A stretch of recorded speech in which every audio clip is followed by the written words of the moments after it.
ഭരണ പ്രതിപക്ഷ ബഹളത്തിൽ പാർലമെന്റ് ഇന്നും പ്രക്ഷുബ്ധമാകാനുള്ള സാധ്യതകളാണ്. ബീഹാർ വോട്ടർ പട്ടിക പരിഷ്കരണം ഇന്നും പാർലമെന്റിൽ ഉന്നയിക്കാനാണ് പ്രതിപക്ഷത്തിന്റെ തീരുമാനം. സഭാ നടപടികൾ നിർത്തിവെച്ച് ചർച്ച ചെയ്യണമെന്നാവശ്യപ്പെട്ട് ആം ആദ്മി പാർട്ടി MP സഞ്ജയ് സിംഗ് രാജ്യസഭയിൽ നോട്ടീസ് നൽകി. പാർലമെന്റിന് പുറത്തും പ്രതിഷേധത്തിന് പ്രതിപക്ഷം ആലോചിക്കുന്നുണ്ട്. ഉപരാഷ്ട്രപതിയുടെ രാജിയിലും പ്രതിപക്ഷം സംശയങ്ങൾ ഉന്നയിക്കും.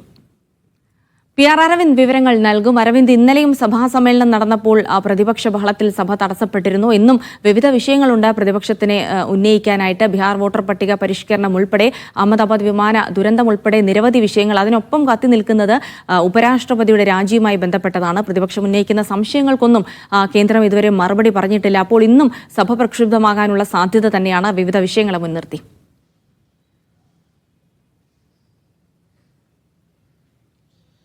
പാർലമെന്റ് വർഷകാല സമ്മേളനം ആരംഭിച്ചിട്ട് 4-ാം ദിവസമാണ്. കഴിഞ്ഞ 3 ദിവസവും ശക്തമായ പ്രതിപക്ഷ പ്രതിഷേധമായിരുന്നു പാർലമെന്റിൽ നമുക്ക് കാണുവാൻ സാധിച്ചത്. 11 മണിക്ക് പാർലമെന്റ് സമ്മേളിക്കുന്നു. പിന്നീട് പെട്ടെന്ന് തന്നെ പാർലമെന്റ് പിരിയേണ്ട ഒരു സാഹചര്യമുണ്ട്. പിന്നീട് 12 മണിക്കും 2 മണിയിലേക്കൊക്കെ പാർലമെന്റ് സഭാ നടപടികൾ മാറ്റിവെച്ചെങ്കിലും ഒരു തരത്തിലും പ്രതിഷേധത്തിൽ നിന്ന് പിന്നോട്ട് പോകുവാൻ പ്രതിപക്ഷം തയ്യാറായിരുന്നില്ല. ഇന്നും സമാനമായ രീതിയിലുള്ള പ്രതിഷേധം പ്രതിപക്ഷ പാർട്ടിയുടെ ഭാഗത്തുനിന്ന് ഉണ്ടാകും. കാരണം കൃത്യമായ വിഷയങ്ങളിലൂന്നിയാണ് പ്രതിപക്ഷം പ്രതിഷേധിക്കുന്നത്. ബീഹാർ തീവ്ര വോട്ടർ പട്ടിക പരിഷ്കരണമാണ് ഏറ്റവും പ്രധാനപ്പെട്ട വിഷയമായി പ്രതിപക്ഷം ചൂണ്ടിക്കാണിക്കുന്നത്. മറ്റൊരു പ്രധാനപ്പെട്ട വിഷയം ഓപ്പറേഷൻ സിന്ദൂറുമായി ബന്ധപ്പെട്ടാണ്. പ്രധാനമന്ത്രി സഭയിലെത്തി ഈ വിഷയത്തിൽ ഒരു വിശദീകരണം നൽകണമെന്നതാണ് പ്രതിപക്ഷ പാർട്ടികൾ ആവശ്യപ്പെടുന്നത്. ഇതുമായി ബന്ധപ്പെട്ട് ഇപ്പോൾ ചർച്ചയ്ക്ക് സമയം അനുവദിച്ചിട്ടുണ്ട്. ലോക്സഭയിൽ തിങ്കളാഴ്ചയും അതുപോലെ തന്നെ രാജ്യസഭയിൽ ചൊവ്വാഴ്ചയുമാണ് ഓപ്പറേഷൻ സിന്ദൂറിലും അതുപോലെ തന്നെ വെടിനിർത്തലടക്കമുള്ള വിഷയങ്ങളിൽ ചർച്ച നടക്കുക. 25 മണിക്കൂറാണ് ഈ വിഷയത്തിൽ ഇപ്പോൾ സമയം അനുവദിച്ചിരിക്കുന്നത്. പക്ഷേ ബീഹാർ തീവ്ര വോട്ടർ പട്ടിക പരിഷ്കരണവുമായി ബന്ധപ്പെട്ട്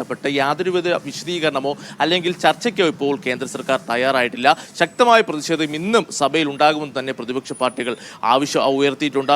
കാരണം കൃത്യമായി വലിയ രീതിയിലുള്ള അഴിമതി ഇതുമായി ബന്ധപ്പെട്ട് നടക്കുന്നുവെന്നതാണ് പ്രതിപക്ഷം ആരോപിക്കുന്നത്. ഇന്നലെയും പാർലമെന്റിന് പുറത്ത് പാർലമെന്റ് കവാടത്തിന് മുന്നിൽ പ്രതിപക്ഷം പ്രതിഷേധിച്ചിരുന്നു. രാഹുൽ ഗാന്ധിയും പ്രിയങ്ക ഗാന്ധിയും അതുപോലെ തന്നെ RJD അതുപോലെ തന്നെ മറ്റ് ഇന്ത്യ സഖ്യ നേതാക്കളടക്കം ഒന്നടങ്കമാണ് ഈ പ്രതിഷേധത്തിൽ പങ്കുചേരുന്നത്. അല്പസമയം മുമ്പ് ആം ആദ്മി പാർട്ടിയുടെ രാജ്യസഭാ MP ആയ സഞ്ജയ് സിംഗ് ഇപ്പോൾ ഒരു നോട്ടീസ് നൽകിയിരിക്കുകയാണ്. ചട്ടം 267 പ്രകാരം രാജ്യസഭയിൽ ബീഹാർ വോട്ടർ പട്ടിക പരിഷ്കരണം ചർച്ച ചെയ്യണമെന്നാണ് ഇപ്പോൾ അദ്ദേഹം ആവശ്യപ്പെട്ടിരിക്കുന്നത്. സമാനമായ രീതിയിൽ മറ്റ് നേതാക്കളും ഇത്തരത്തിൽ നോട്ടീസുകൾ നൽകുമെന്ന് ഇപ്പോൾ നമുക്ക് മനസ്സിലാകുന്നുണ്ട്. എന്തായാലും ശക്തമായ പ്രതിഷേധം ഇന്നും പാർലമെന്റിൽ ഉണ്ടാകുമെന്ന കാര്യത്തിൽ സംശയമില്ല. ചിൽസി.